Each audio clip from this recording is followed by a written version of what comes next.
Good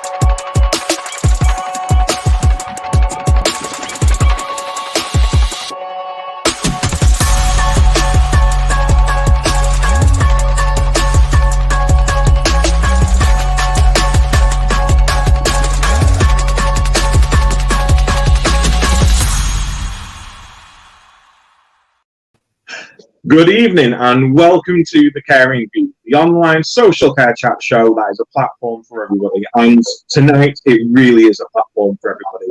For the first time, we've really got someone joining us who draws upon social care for their day-to-day life. And I can't wait to get into bringing Callum in to have this discussion. Before, don't forget to hit the subscribe button, hit that little bell, you'll get notified of all our new episodes. If there's something that you think would be great to discuss, or you want to come on and have a chat with us one week, drop us an email to thecaringview@gmail.com. And as always, all views expressed in the show tonight are of ourselves and not our respective companies. You'll notice the lineup's a little different tonight. Believe it or not, Mark again. Mark's on some fancy cruise that he's won that he can't actually get off the ship for, so he's just sailing around England for a week. Donna is now Mrs. Donna and is on a honeymoon. So it was just going to be myself and Dawn, but I'm sure everyone will remember the ever fabulous Raina from a couple of weeks ago when we were discussing domiciliary care, and Raina is joining us tonight as a guest host. Good evening, Raina. Hello, thank you for having me as co-host. Very exciting. How are we both? Yeah, I'm great. I love Donna's wedding pics on Twitter. She looks amazing, isn't she? Honestly. Yeah, it's a lovely day. But yeah, no, good. Thank you. Still busy. Oh, so busy, isn't it? But so huge news this past couple of days. We've had a few things to talk about. So obviously, Freedom Day is going ahead on the 19th. The changes that they mentioned are going ahead. There's been no real backpedaling on it. There's been an air of caution around using masks in enclosed spaces, but it is what it is, and it's going ahead. What do we think? Dawn? Yeah, Dawn, you go. So in one respect, I'm happy because it's unlimited visitors to care homes and there cannot be any excuse. So in one respect, I'm happy because we are still one of the only care homes in our area that is welcoming visitors all the time. Yeah. So in that aspect, I'm happy. I think that the problem I had with Boris with the Prime Ministers, I've got to remember, with Boris Johnson's speech the other day, was this whole, we advise you to. The expectation of people, which frustrates me a little bit because the expectation of most people is to not wear a mask, to not do this, to not do that, to ensure that they're getting what they want to do. And I've seen a lot of media stuff of people that are shielding and people that are really poorly, that are really worried about going onto buses or going into shops and doing this or doing that. And they're feeling like now they're really restricted with their lives. And that's what concerns me. And it also concerns me that care homes and care providers and home care, domiciliary care, no guidance. Yeah. We've had It's essentially classic government, isn't it? It's gone all the responsibility on the employer, all the risk on the employer, all the risk on the individual. And, it's great because, as you say, Dawn, we can hopefully, that'll help people with visiting and be more free. But I think, we're approaching it with quite a level of caution, just in terms of not so much in the care homes. I think they have to stay safe and do things, but I think hopefully it will encourage people with visiting things. But like in our support function office, we're still being really cautious with the testing, with the mask wearing when we're walking around, because there are people that, as you say, are anxious, and it is not just about protecting ourselves, it's about protecting others. And I think the danger, like we've seen with visiting, is that when they leave the decision making to individuals or individual organisations, people often take the degree to protect themselves rather than maybe like with visiting, be a bit more freer and risk assess individually and really think about what's behind. And I was reading on Twitter today all the stuff from Wales about people at end of life care only being given 30, 60, 90-minute visits, and there's still poor practice going on. I was about to say, because there was a post up in Rights to Residents today, Yeah. Who still has 30-minute visits, and the swath of people that were coming in going, I only get 30 minutes, I got 90 minutes today because the carer on duty was nice and let us have longer. Not the manager, but it's just absolutely crazy. I completely agree. The other thing I worry about is the ambiguity of the whole unlimited visits to care homes. Again, it's another sort of empty promise to all the relatives, because everyone's sat at home watching that going, oh, great, goody, we can all go and see our loved ones on the 19th of July. Care homes won't implement it straight away. I mean, it's not Friday midnight yet, so there's no chance of having the guidance until Friday midnight. So there's no more we can kind of plan and put it in place. Obviously, the three of us here, we're fully aware, and we've been going above and beyond for ages, so we've had loads of time. I would argue everyone's had the time to prepare, because we've got 18 months of the pandemic, so there should be no excuses. There's just too much ambiguity on it, and like I say, no ownership of who actually is responsible for it all. It's, I don't know. Yeah, and we're seeing more people contacted through track and trace in terms of, so it's not, I think it is around those risk areas. We've already got a huge recruitment issue in social care, as in other sectors, but never more so than I'm hearing in social care at the moment. So the idea of swathes of people being isolated through track and trace is scary as well, because other people around them, when they're in the shops or on the buses, or aren't wearing masks, and maybe there are cohorts of people still not vaccinated. So I think it's going to be a tricky time for us to balance. And yeah. Oh, I completely, and hopefully, fingers crossed, things are okay. I also am a little bit concerned that we've got to wait till August, so that if you're pinged by track and trace, you don't need to isolate. Everything gets unlocked on the 19th. So why wait the month? Why not do it all together? If they're that confident about it, why not do it all together? I mean, I don't get public transport. I do go shopping, and it's a word of a lie. I've got meal left, so I can't wait to walk around without a mask on and show people, my gorgeous face. But I'm one of those people that if I'm walking around the shop and it's empty, I'll feel probably quite confident not to wear my mask. If I'm somewhere that's crowded, full of elderly people, there's no detriment to me to go, actually, I know I feel okay, but they probably are having huge anxiety issues right now. So I'll pop it on while I'm around them and take it off when I can. It's about respecting each other as well. So. And unfortunately, we've seen this week through various national activity, people aren't always very good at respecting each other. Not only they're not good at respecting each other, they're not good at respecting the environment. Because I'm not even going to, I don't follow football, so it's not just football itself, but that was disgusting, the scenes after the match. And seeing the state of London afterwards, it was horrific, absolutely horrific.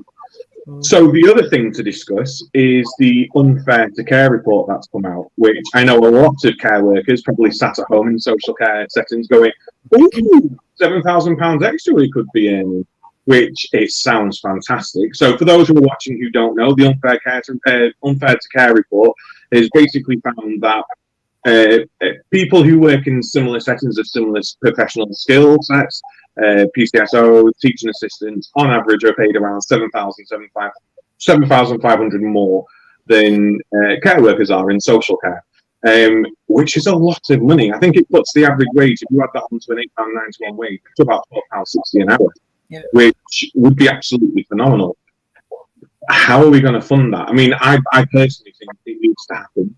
Are we surprised at the report and their findings? Yeah, I mean, I agree. I don't think any of us who've worked in social care have been lobbying for workforce terms and conditions. We've not set an exact amount on it, and I think the report was interesting. The £7,000 is a really kind of brings it home about that inequity. I think the idea of a national social care wage and a kind of minimum has been talked about, and obviously, like everything, it's about the funding of in the current commissioning system through current local authority funding and clinical commission group. Those rates that are paid could not withstand that, and that money either needs to come directly into the workforce from central government to fund that, or it needs to be channeled through the commissioning system. And I think most providers, given the recruitment and retention challenges and the fact that we know our teams just go over and above all the time and deserve so much more. I think everyone would welcome that. And certainly we've had contracts where we've said, look, don't uplift hours. If you're worried about us making more profit, just give it to us and we'll pass it straight on to the workforce and we'll evidence that to you, because they need it. We need it. And I think, we've had obviously the Migratory Advisory Committee been requested to do the report as well, but that doesn't come out till April. So I think we've got there's signs that actually everybody is saying the same thing. People need to be paid better. There need to be better terms and conditions. Otherwise, we're never going to address the workforce challenge that we have. It's not just about pay. It is about respect, recognition, about the type of the way work is commissioned and managed. But you can't get away from the bottom line that it's fundamentally about low pay as well. Yeah, I mean, we can all sit here and go, well, we're great leaders and we're great employers and we do award ceremonies and we give recognition and etc. etc. etc. And I will always remember, and this is a complete nerd moment, Will Wheaton played Wesley Crusher in Star Trek Next Generation, okay? And everyone in that cast was getting a pay rise. They were all getting pay rises. And he was saying, well, what about me? Can't I get a pay rise? He went, I'll tell you what, we'll make you a lieutenant on the TV show. And he said, well, that's great. You can make me a lieutenant, but it's not going to pay my rent. And all this recognition, we could thank them until we're blue in the face, but unless they've got the money to be able to support a decent lifestyle, it's never going to be enough. Now, we spoke about this before the show, and I spoke to Dawn about it earlier, because I think I've cracked it. Rishi Sunak, if you're watching, I've cracked it, mate, honestly. Just give us the money. Don't uplift the fees. Don't give us extra for the care, because that's just going to make people up their private care to meet the shortfall again. Just give us enough money to pay everybody on top of the £8.91 that we would be paying them, the difference. Shove a social care tax on us all. I'll be happy to pay it. I think the country's ready to pay it. Yeah. We will fill in tax returns like we do with our wages anyway, and send off evidence reports to go, this is how much we spent on the wages, this is how much we've got left in the kitty from what you've given us. We'll evidence it. And then it's the only fair way. And if companies aren't doing that, then they shouldn't be able to get tender contracts. They shouldn't be able to provide the services they're providing because they're not investing in their team. That is just a ring-fenced amount of money for it to be able to provide the team. Yeah. I don't know. We've been doing it for the last 12 months with infection control funds. Yeah. And there is that movement and that being looked at. How can central government allocate money directly to providers rather than through local government? So there's certainly some interesting thoughts going around. It's just we need action. We need an end to constant debate and discussion. We just need some action to come out of it. Yeah, and I would love for one day. I know parties have to have oppositions. I know Keir and Boris need to argue, and it's good television. That's what people watch PMQs and stuff like that for.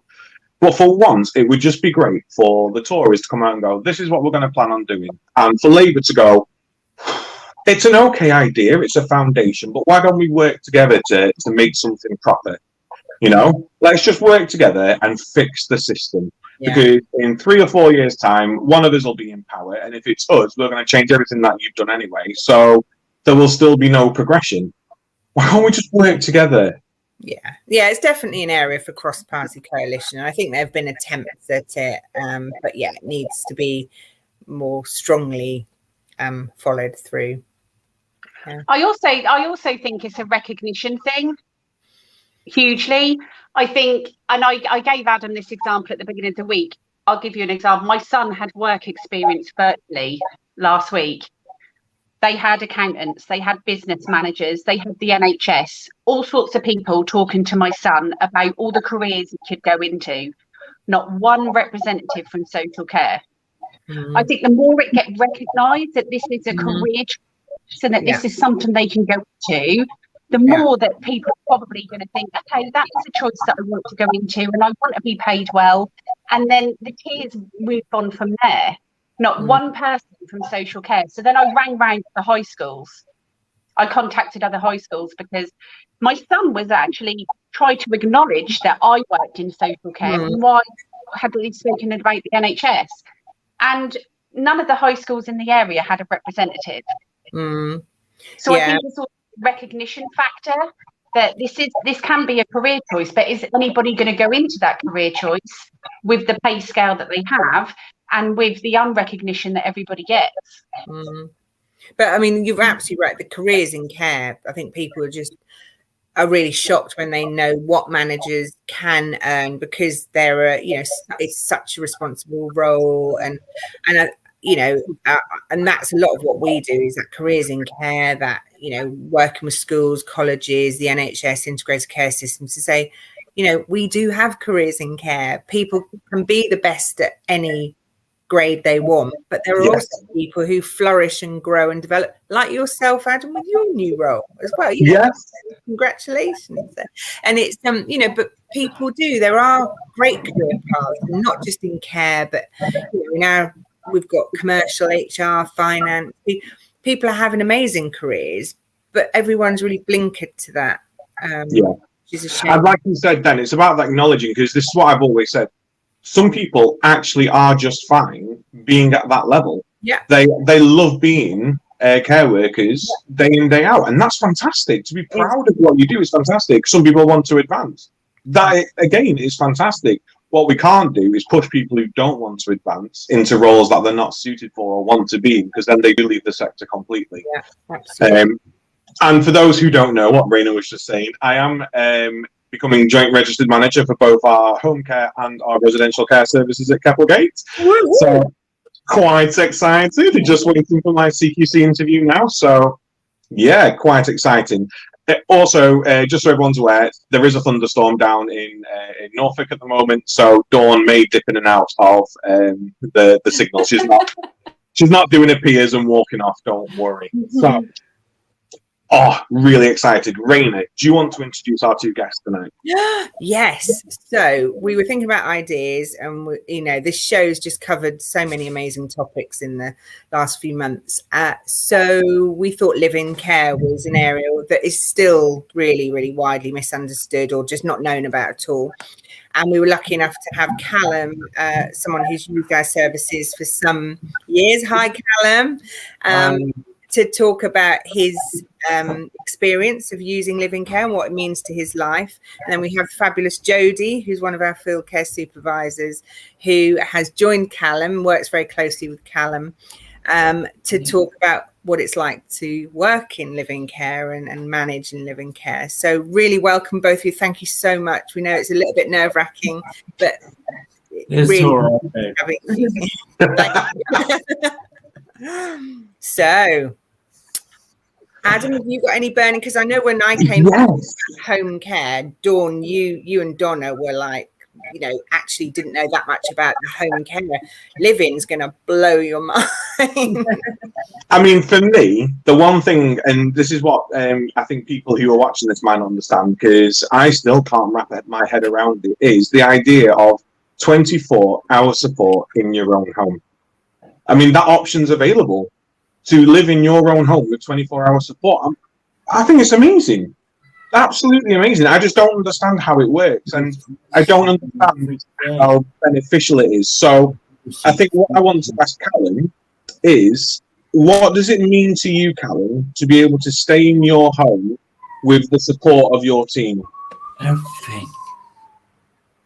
It helps me to don't worry about it. Re-establish a connection to the community, which I used to love very much. Spot on, Callum. Yeah. Callum, when you first, sorry, Adam, Callum, when you first got live-in care, how did you hear about it? Because often people don't get given the option of live-in care. Well, before I had Agincare, I had other care, which I wasn't too fond of. So, Agincare, thank you so much. Well, and it's about carers, though. It's about the people who give you that direct relationship, isn't it? It's about matching, I think, often in live-in care, getting the right personality to suit you and your life. Certainly.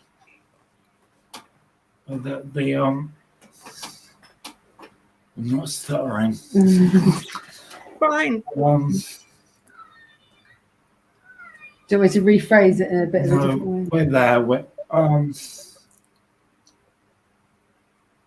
You help me to communicate with people.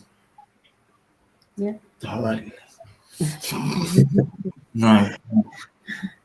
Gives me normality with your care. Thank you, Agincare. Oh, Thank I you. think what's completely evident here is the relationship you and Jodie have. It's, it's more than just a caregiver, and I don't mean to disrespect you by saying this because I hate the term, Callum, but it's more than just a relationship between a caregiver and a service user. You do seem like friends. Yeah. Yeah, we are, aren't we? And And you are with Paul, aren't you? Yeah. Paul Callum's long-term living care worker. He unfortunately had to go on holiday yesterday. He's going back to Poland to see his family. He hasn't seen them for a very, very long time because of COVID.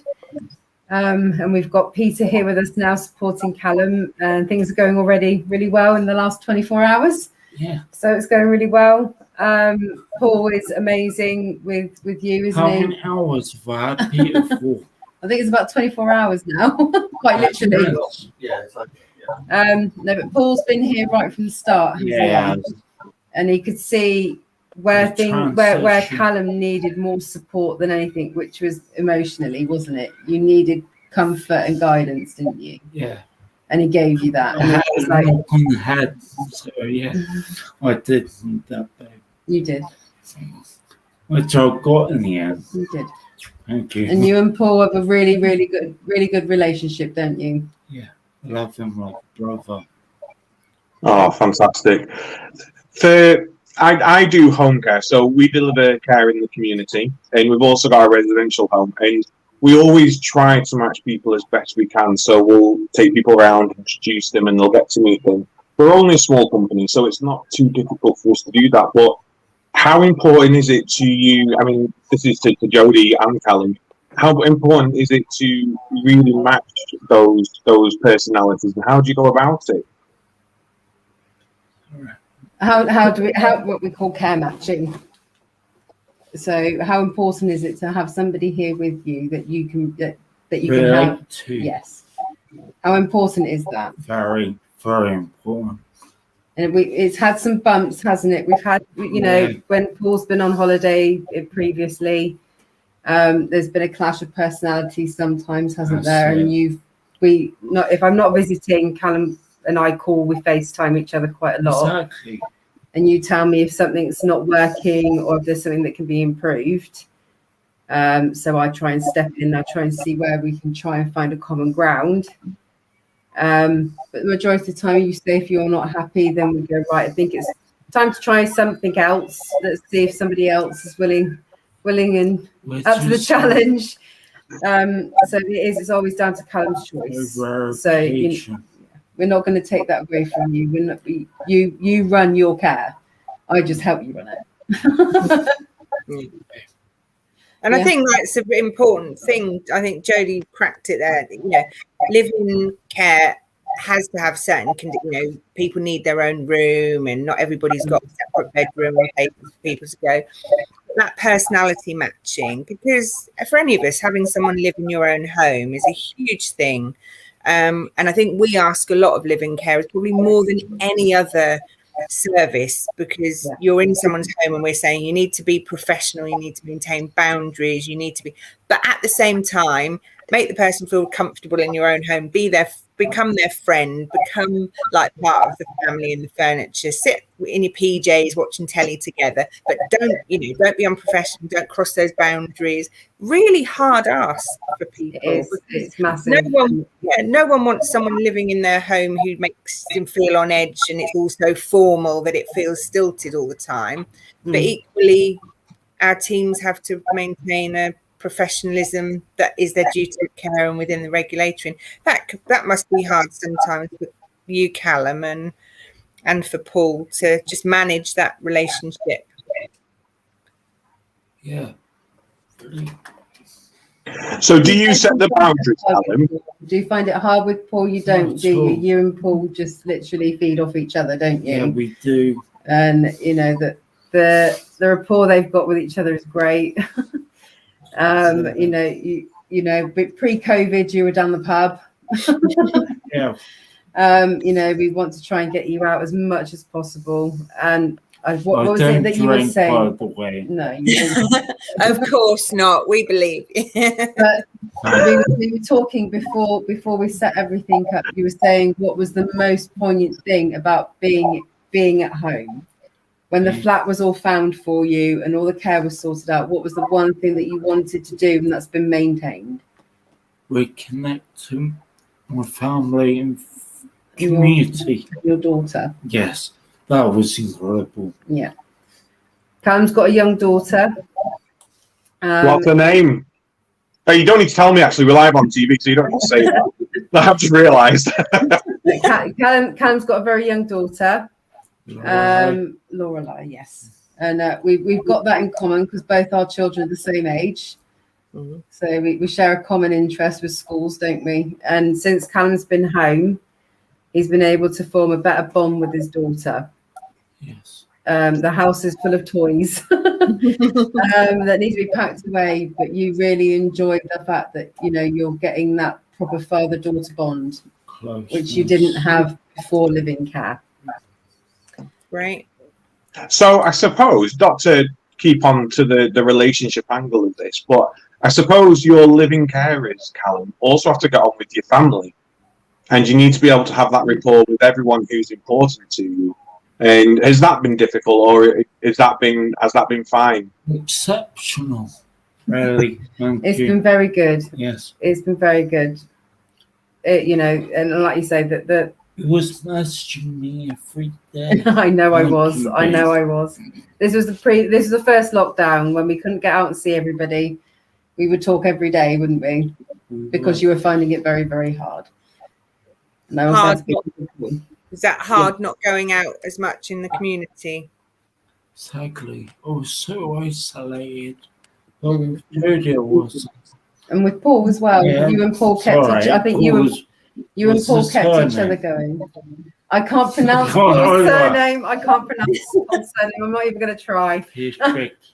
You can say it better than I can. That's right. He's a star, isn't he? Yeah. He is, and they kept each other going. So my admiration to the living care workers, because at the end of the day, I was at home with my family. Our living care workers couldn't go anywhere. No. And they had to keep working and working and working and put their whole lives on hold. Yeah. Their whole emotional state of mind had to go on hold because they were here supporting our clients and live in. So the admiration I have for them is I can't even describe and say how thankful we are to them and how hard they all worked. You raised a really interesting point there, because we all think of COVID implications and restrictions as having to get changed when we go to work and putting our masks on and putting our visors on and stripping off when we get home and washing and going into the home and limiting our sort of social interactions. But I never even considered how it was for living carers at all. So what have been the biggest challenges? Sorry? What have been the biggest challenges for your living carers? Oh, I think everybody will say something different, but I think it will always come down to its family. We all got to go home to our families. We all got, we had them there, whereas they were miles and miles and miles away. And they kept going and they kept going and they kept going. Just like Paul did. He did get stuck back in Poland the first. Get back. Paul's dedication to get back here, he travelled through 3 continents to get back to Callum. He was stuck over. He went home after the Christmas before the first ever lockdown, and he couldn't go anywhere because of all the restrictions and everything that closed down. He travelled, stupid amount of miles. His friends even drove him to get to a ferry so that he could get back here to then get back to Callum. So and a lot of our care workers have done that. They've just kept going. Yeah. For the love of the job and for the dedication they've got to their clients. I don't like using service users. We say clients. Yeah. We like to say clients. Clients. I mean, that's incredible. It's been hard, and I think it has caused a lot of care workers to, they've been burnt out, and a lot of them are going now on holiday home, and it has its complications there. So my job is just to be there for everybody else. I'm there at the end of the phone so they can talk to me if they want to have a bit of a cry and say, I miss everybody. It's like, yeah, you just have a way on the phone. I'm there for you. Yeah. And, and the buck doesn't stop with me. I've then got my team behind me. I've got an amazing team. I've been in social care for a very, very long time. And this has been the best support network I've ever had, where I can lean on my manager, I can lean on my deputy manager, I can lean on my coordinators. We're a team, and we cast ourselves as a family. We've all got each other's backs, and we all have good days and bad days. Everybody knows that. But even you, and you call me if you've had enough and you've had a bit of a rough day, you give me a call, don't you? Yes. And then I call my manager. When I've had a rough day. And then she calls her manager. And it goes on. Until they're calling you, Raina, is that? Yeah, exactly. Yeah. Oh, no. I mean, Jodie's manager, they're an amazing team. They are absolutely amazing. And such spirit, because it has been hard for living. And I think actually for living in a way, now hitting a route, we talked earlier about recruitment. And as Jodie said, a lot of people absolutely, now do need that break, but it's all coming at once, whereas normally you'd manage those breaks through the year. And, even if you've got new team members coming through, as you heard Callum say about the relationship with someone who knows him and makes him feel comfortable and safe, you can't just chuck anyone in these placements, not for their needs or the person's needs. So it's incredibly difficult because you want to fulfill everybody's need to go off now at the same time, really. But you haven't necessarily got everybody who's experienced and right to come in and give people those breaks. So I suppose that gives me another question then, because we all find it difficult to recruit because people don't like working evenings, they don't like working nights, they don't like working weekends, they don't like working 4 days in a row. And we all have these huge obstacles in social care to recruit. The long hours, underpay. How difficult is it to recruit for living care? Because how do you start to recruit for living care? Is it a case? I can't get my head into it. So, do they just have not nowhere to live, but do they rely on being able to have accommodation through living care, or is it a case of they do 2 weeks on, 2 weeks off? Bit of insight. Yeah, very different, isn't it, Jodie? I mean, we have some accommodation that people can stay in during breaks or when they first come over during training. Some people obviously, do have homes, but they travel quite a way to be in living placements outside of their geography. Other people, it does attract more than probably any other areas of care. It does attract people who live in other countries who want to come here for a while and work or permanently. Recruitment's the same. You use the same mechanisms. You use job boards. There's probably more international links for live-in care. And we were so upset about Brexit. Our EU colleagues have been absolutely stalwart part of social care and so valued. And while a lot of them have gone for settlement and settled status and citizenship, a lot of them, not everybody wants that. They do intend to go back to their countries and do something later on, and they're using this as really valuable experience and giving so much. So that freedom of movement has really impacted now, and I think we're only, because of COVID, we're only just seeing the symptoms of that coming through the system, and it's tremendously sad, because I think we've got so much skill across Europe and to share, and people like Paul who've come across and shown such dedication. And so I think we've been doing a lot of work and trying to make people feel welcome, integral part of our teams. And And, you know, Jodie says that support, you know, is one team approach, and Jodie and the teams who support each other, I think that it's trying to get their voice out there. This is what living care means to people. To hear people, you know, to hear Callum talk about what living care means to him is what inspires people to come and do it, because you are giving up your life to be more so than in a home care, or more so than in care home when you may be doing, even in supported living where you might do 2 or 3 day kind of shift work. It's a big ask, but it's tremendously satisfying and rewarding. Yeah, honestly, I can imagine. Dawn, I know you're dipping in and out at the moment because of the thunderstorm. But if you can, have you got any questions that you want to ask? I wanted to ask Jodie, has Callum got any bad habits?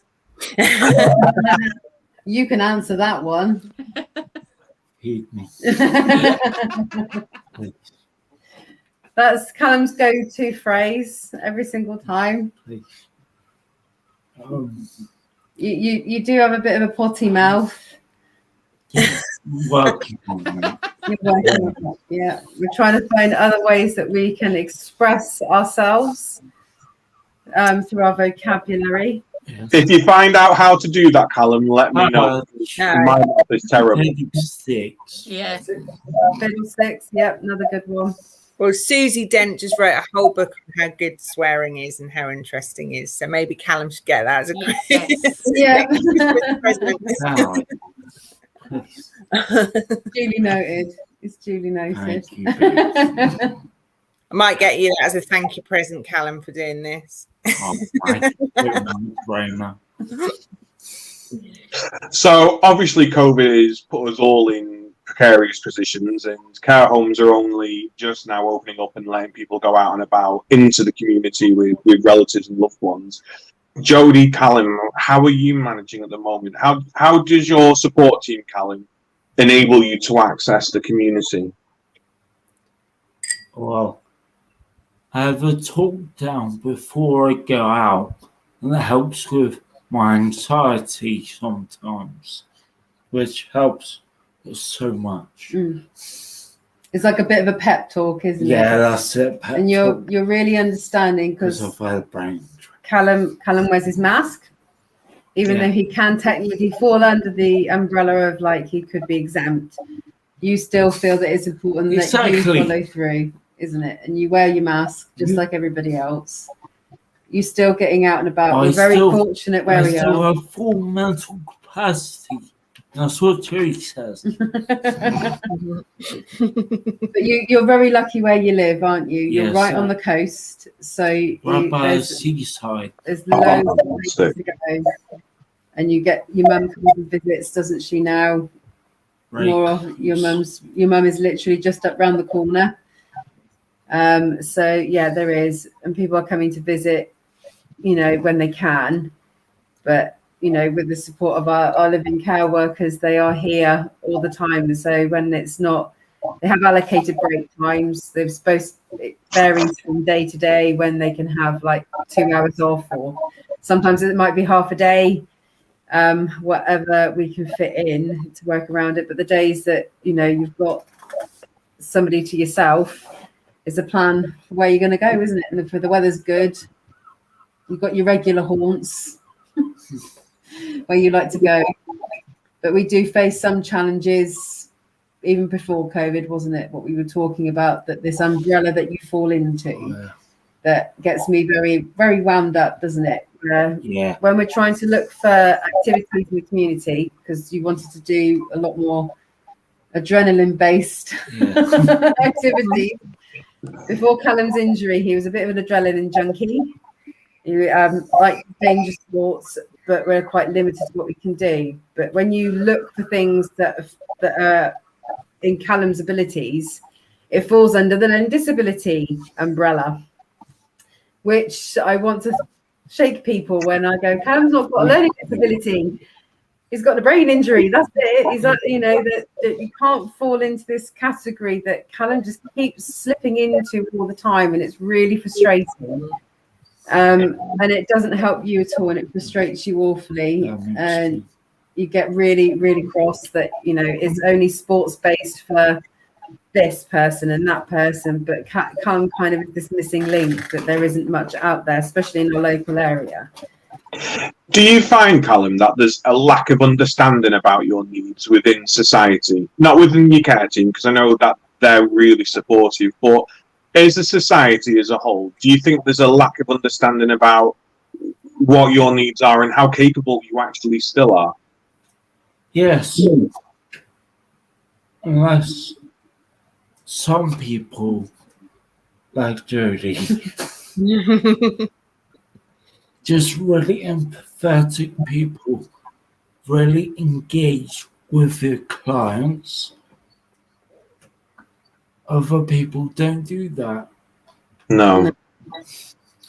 You engage with me, don't you? Well, as we're going to do the inverted commas again, aren't we? Which we do normally. Yeah. Yeah. Do you find that when you go out, Callum, with Paul, do people talk to Paul and not you?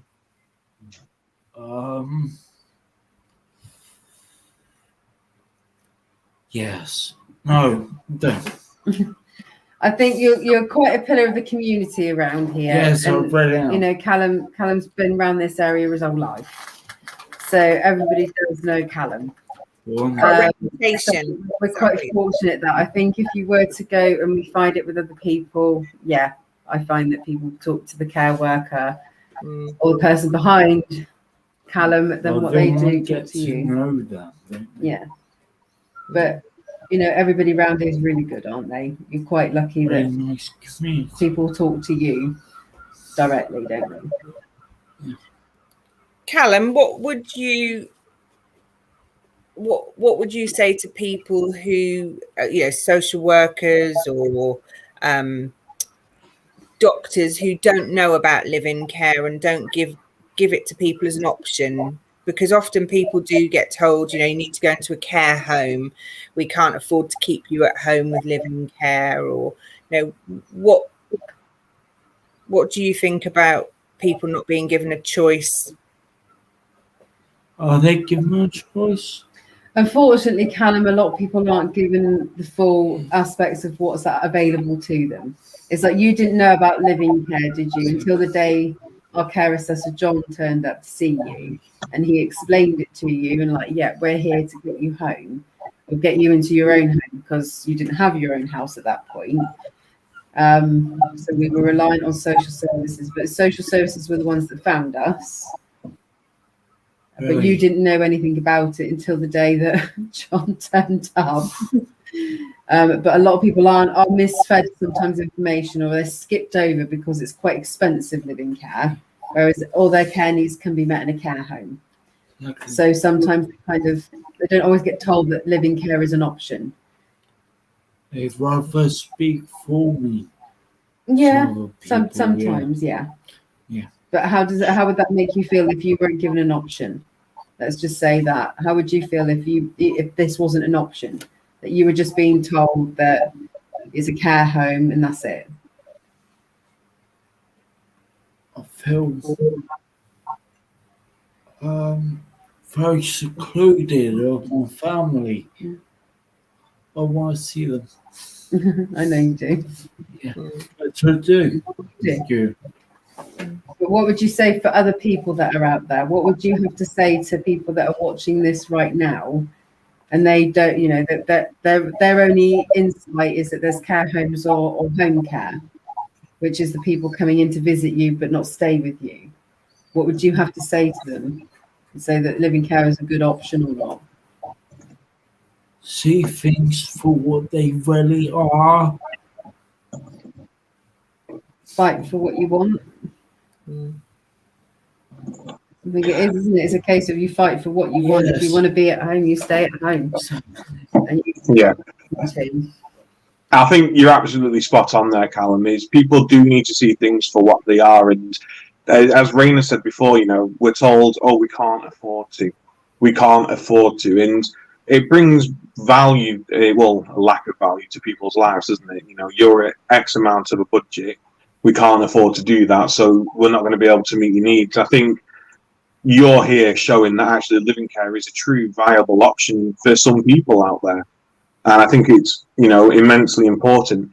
I need to add, Dawn's internet has obviously gone down again with the storm, and she wants to apologise because her previous question got cut off short. So she asked whether, Callum, you had any bad habits, and she wanted to follow it up before she got cut off with, Callum, does Jodie have any bad habits? Do I have any? Yeah. Here we go. All right. How long have we got? You say it, Callum. 30. Oh, Jodie. Oh,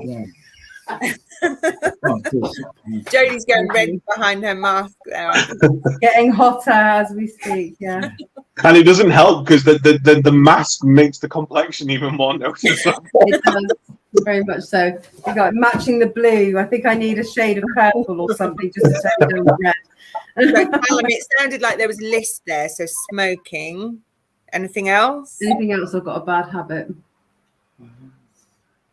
No. Has Paul got any bad habits? Because obviously you work really closely with Paul. Has Paul got any bad habits? I can't think of how go-to phrase. It is your go-to phrase. It's a good one. Yeah. That's my story, and I'm sticking to it. Yeah, absolutely. Thank you, Raina. You use whatever you can, Callum. Adam, to have family in Weymouth. Me? Or I think, does Adam have any family in I Weymouth? just have family in Weymouth. No, I'm a northerner, I'm afraid. So we're still up in our mud huts and caves up here. So I've no one down south. I have someone in Land's End, Penzance. Is that near Weymouth? Not really. No. No, I we're also don't quite know. away from Land's End, aren't we? Yeah. It's quite a way away. No, Adam needs to come down and see Weymouth and Portland. Oh yeah, Dorset. Don't need to go on holiday abroad. Just come to Dorset. I'll come down and we'll not go for a pint.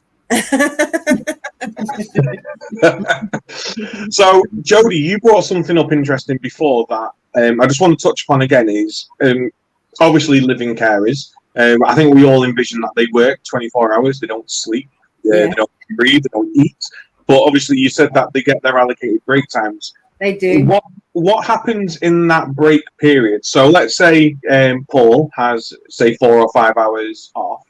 How are you supported, Callum, during that period when they have that break? So that's down to our home care service, actually. Callum's got the full care package. So because Agincare provides a variety of different care options. So we have got our own domiciliary service, and you've got quite a close bunch of people who come and support you. We work very closely together, even though we do separate jobs. I do converse with their care managers, their carers. I know quite a few myself. Pride myself on that I think we all need to work together on this. We're not, even though we're separate companies, we're still the same. We're here for Callum. So, you have William who supports you quite a lot, don't you? And there's a number of others, and I can't remember all their names right now. So they stay here and take over from our living care workers so that they get a much deserved break. Sounds logical now you've said it, actually. and they do. They just, all our clients are different. Some people have 2 hours every day. Some people have 4 hours every other day. Some people have a day off, even. And we work with a variety of different home care companies. It's not just our own. It's nice that we work with our own because we're in the same group. But we work with a lot of other home care companies out there, and I like to build that rapport that we're all nice and easy approachable. If there's any concerns or problems, we want to work it out together. We're here for the one person. We're here to make them happy, or as happy as we can. It's a very bespoke. We talked before, didn't we, in home care about how individual things are and how complex social care can be to try and explain to people. And live-in care is a bit like that, because every person is different, and you kind of have average working hours agreement. So one person might need 9 active hours a day, another person might need 14 active hours a day, and that changes over time and things. So it's all very bespoke and individual. People, I mean, Jodie's role, a lot of that is about making sure people are, our team members are rested and looked after as much as people who are receiving the support. But yeah, it's never, no two places are the same, are they, Jodie? Never. No. But it's tailor-made. We go through an assessment process. So one of our brilliant care assessors will go out and they will see our prospective client base in hospitals or even already in their own homes, in care homes, and they want to go home. But it's just not safe for them to do so without 24-hour care. And we say 24-hour care, it's 24-hour care over like a certain period of time. Nobody can literally work 24 hours a day. It's just literally they're there at night for security. But we even have very rare ones where I've got 2 living care workers, because that's what's needed to fulfill that client's wishes and their needs.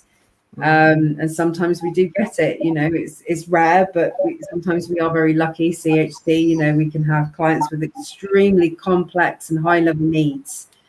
And we can adapt. That's it in a nutshell. We can adapt. It's not a case of that person's needs have become far too great for living care. If we've got the support network out there, we will make it work to the best of our abilities.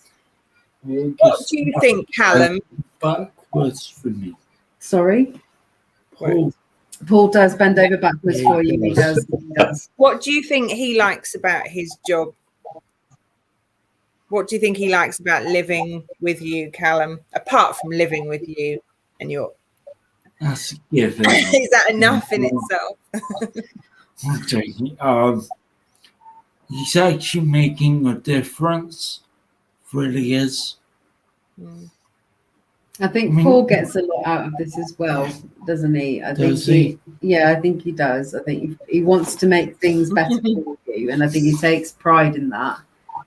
As I think to all our living care workers, when they can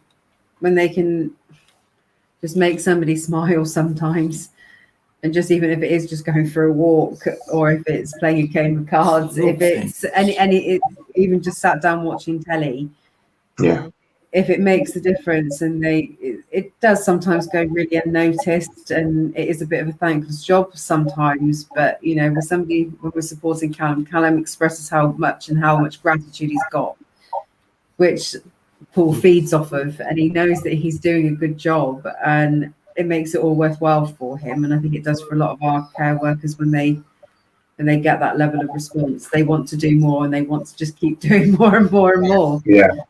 It's helping people live their best life, isn't it, in their situations? And I've got a friend who does it, and like you, Callum, they go out and they have fun and they laugh and they make music and they do silly things, and they do, it's not a replacement for friends and family, but it brings an added dimension for both people. Yeah. Now, someone's asked in the comments, so I'm sorry to talk about breaks again, but I do think it's a very interesting, because I'm still struggling to get my head around it. So they've asked, what breaks are living carers entitled to? So, you work a 12-hour shift. By law, it sucks. You're only entitled to half an hour in the 12-hour shift, which I still think is crazy and bonkers, isn't enough. But for a living carer, what are they entitled to break-wise? We have to be a little bit flexible on that front. Their actual entitlement is 14 hours per week. Right. Because sometimes we have to rely on outside services to cover those breaks. If somebody is not, capable of supporting their needs for 2 hours a day, we need somebody in there to take over from that care worker. So like I said, some placements are really very intense. So we really do insist that there is a break daily. That it's 2 hours. that, you know, somebody's here to completely just take over. That person can step away, do whatever they want, you know, go for a walk if they want to go out for a meal, if they want to go and lie down and go to sleep. It's their time. So they get to do it, whatever gives them downtime. And like I said, it has to be varied, because if we are relying on outside, because sometimes we even rely on their family members. You know, if we, you know, to keep costs down, sometimes it's the next of kins that come in for 2 hours, or they come in and cover a day, so the care worker gets a day off. You know, and it's a juggling act, and we've got to fit in around with what's actually feasible. Yeah. And mainly for Callum, the reason why we tailor-made the breaks is just so that if it was 2 hours every day for Callum, there wouldn't be enough time for you to actually go off and do anything for the day. And, you know, Paul and majority of people that have been here supporting Callum feel like, well, yeah, it's not that intense. I don't need that break every day. So we kind of do it on an every other day basis, or every third day they have, you know, 6 hours off. Sometimes it's 2 hours. So that, you know, like 3 days out of the week, you've got a good set of days that you can go off and do whatever you want for the day. Yeah. You're not held up by, oh my God, I've got to get back, and if I don't get that, I'm going to miss my break, and then that's 2 hours missed. And it can be, for some of our care workers, it can be really trying when it has to be done that way. So we have to adapt, and we have to try and make it work for everybody. I mean, as a John's campaign ambassador, I absolutely love the idea of relatives and family carers being involved in the package, because I know for a lot of people, they want to be able to be involved, and they just can't do it 24/7. So the fact that you're willing to work with relatives as well, I think is absolutely phenomenal. I have another question. I know we're running short on time, but I've got a brain full of questions on this. And it's about the logistics of the living carers. So, who buys their food? Well, we do sometimes have things like a food allowance, which is added onto their wage. Majority of cases, we do tend to insist that is kind of put on just for their security. But again, sometimes we rely on family members to do shopping and things like that, so it's included in their food shop. Right. If they want specifics, let's say they want like filet mignon every night, then they'll pay for that themselves out of their own wages. Or you know, smoked salmon and caviar. No, we're not going to pay for that. The family Yeah. But no, and we do encourage everybody to try and eat with our clients, and, you know, try and participate. That is a major activity, and I think studies have even shown that, you know, it's a big part of everybody's day, isn't it? It's the meal time. Everybody collectively gets together, and I think that especially when it comes to our, you know, dementia clients, you know, that they need somebody eating with them to encourage them to eat. And not that you need that sort of level of support, do you really, Callum? You like food, so Yeah, Do you like cooking, Callum, or does Paul cook? What does he cook well? Do that. You do it together, don't you? Yeah, Paul really kind of has to encourage you, like, come on, you can do this. Yeah. I have this working, but on my other hand, not so much. Yeah. And you have, So I can cook. but you have a lot of participation in your meal in your meal planning, though, don't Yes, you? I do. And what have you recently done in the last 6 months? What have you become? Begins with a V. Be You become a vegetarian. You have. Because we feel that you need to. Thank you. It's all about participating, and you feel that vegetarian is the way to go. Wow. Excellent, good choice. But Good for your cholesterol. I've seen Callum demolish like nearly a whole pizza from Domino's, up with the cookies, and I was absolutely astounded how much Callum can really pack away when he wants to. So you share the cooking. Who does the washing up? So Peter prepared you a lovely salad today. You had a really nice salad. Oh. It was huge. So who does the washing up? Do you use that good hand to do the washing up, or do you make Paul do that?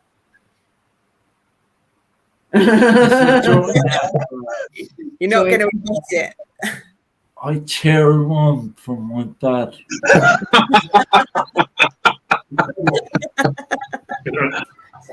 And that's when Callum tends to go, well, I've got a brain injury, I can't do Yeah. Excellent. it. I mean, it's been absolutely wonderful talking to you all. Raina, I know this is a huge passion of yours, living care. Is there anything you want to bring up for anyone watching this before we close down for the night? I just encourage everybody just to learn more about living care, share it, mention it to people. So many doctors, nurses, teachers, professionals, people, general public don't know it even exists. And it just can give such a brilliant care option. And I'm a great believer in everybody's different. There's no one care and support solution that suits everybody. But people should know about living care, and it should be an option for more people to live a full life, as Callum says, in their community, because that's got to be good for society in the long term in so many ways. So spread the word. And how would, and honestly, I need to learn to zip this. How do people ask about funding for it? Is it privately funded? Is there funding options out there? If someone's watching this and thinking, actually, this could be an option for us, who do they ask? What are the words they use? What are the good keywords to go, actually, I'll say that and people will consider it? I think the affordability, I think particularly now for private pay, where people are funding their own care, maybe through direct payments or individual service funds, or maybe sometimes in living care we maybe get people who've had insurance claims and things. Actually it's affordable and comparable with a care home, particularly private pay now. It has become an affordable option. Home care is becoming more expensive because it's harder to resource, particularly in rural areas. So I think it's encouraging it be seen as something that's attainable. So ask your doctor, our social services, ask we've got our website, we've got a chat, we're always there for advice. There's quite a lot of information on the website about funding options, but ask. If you don't ask, you don't get. Exactly. Callum's, I've got a brain injury, give me living care. It's there. You need to raise awareness. And I think when people start exploring, they find solutions. There are solutions for funding. We've got about 50% of the people that we give care and support to are funded through public sector, and others are private. So it's higher than in other areas of our organisation, home care and care home, where we deal more with public sector funding. But that kind of shows we've got a great spread of choice and use for people. Everyone ask. Just go out and ask. If you think it might benefit you, just go out and ask. Tell them Raina Summerson's told you to ask. So Callum said. Callum says, I need to ask. Yeah. Callum and Jodie, any final words? All right. Just ask, isn't it? Just ask. You want to stay? You want to live at home? I want care at home. I want living care. Yeah. Reintegrate with the society, community. Yeah. Callum, honestly, I was going to ask the final words, but those are perfect. Absolutely perfect. Jodie, Callum, thank you so much. Jodie, you do an amazing job. Your team do an amazing job. I can't thank you enough for that. Oh, you're more than welcome. You're more than welcome to come back. More than welcome to come back. So I think we're on to one now. I think Callum could co-host next time. Yeah. You can replace me when I go on my holiday, because Lord knows I need one as well. So yeah, thank you everyone. Both of you. Thank you. Been brilliant. So next week is something that is very close to Donna and Dawn's heart, and I think for everyone who works in social care, and it's dementia awareness. We've got some fab guests joining us, and it's going to be really it's going to be an insightful week. It's going to be great to be able to talk about the barriers that people living with dementia have, the stigma that people living with dementia have, and how we as a society as well as providers can work together to create a better future for people with any form of dementia. But until then, thank you very much everyone for joining us, and we'll see you next week. Thanks for having us, Adam. Bye, Dawn. Bye. Thank you again for joining us tonight on The Care. If you enjoyed tonight's episode, make sure you hit that subscribe button, and whilst you're here, check out some of the other videos that we've got up online. If you've got something that you think may be interesting for us to discuss, or if you want to guest spot with us, then drop us an email to thecaringview@gmail.com. Follow us on Twitter, find us on Facebook. All the information is down there in the description box. But until then, have a good evening, stay safe, and we'll see you next week.